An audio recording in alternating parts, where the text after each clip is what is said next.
Bonjour à tout le monde. C'était il y a 56 ans déjà, ou plutôt début mai 1965.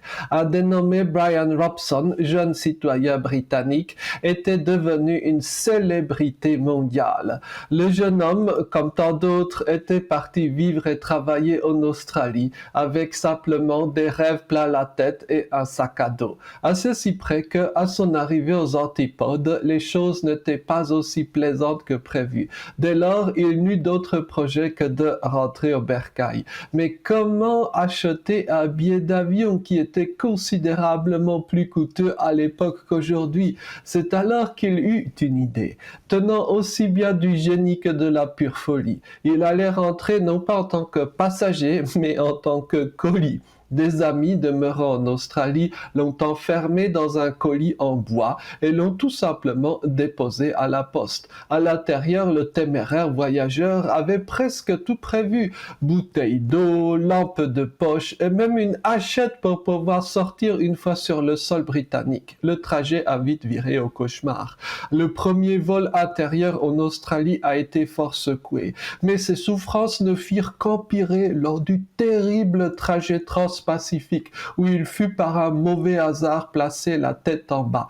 Une fois enfin parvenu à Los Angeles, croyant être à Londres, il alluma sa lampe torche et essayant de s'extraire du colis, il fut remarqué par deux employés en charge du tri des colis. La suite fut bien plus confortable. Après quelques jours de réhabilitation en Amérique, on lui offrit un billet de première classe et il put revenir chez les siens sans encombre avant de retomber dans l'anonymat. Une petite anecdote ancienne sans doute, mais il y a quelque chose de désarmant là-dedans. On y voit à quel point le monde a changé. Une époque où on entrait dans les avions sans le moindre contrôle.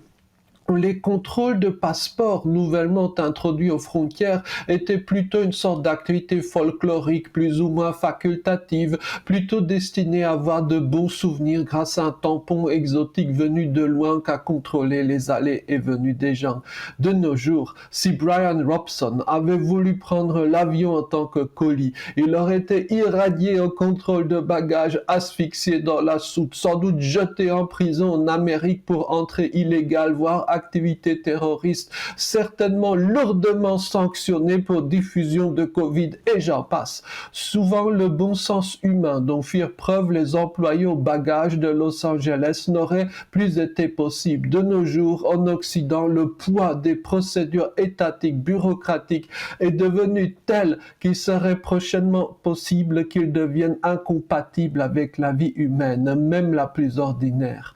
Quand je songe aux petits récits de leur enfance, quelque part en Europe de l'Est après la guerre, que me faisaient mes parents, je ne peux m'empêcher de ressentir un frisson d'effroi. De nos jours, tout cela serait strictement illégal. La police aurait châtié ce type d'enfant-là. Et pourtant, mes parents naguère vivaient dans une dictature communiste.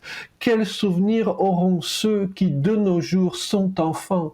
Ceux qui s'inquiètent du déclin ou de l'effondrement de l'Occident ont bien raison, mais se trompent sur les causes. Si notre environnement est devenu aussi toxique et inhumain, nul autre que nous-mêmes n'est à blâmer. Merci beaucoup. Bonne journée.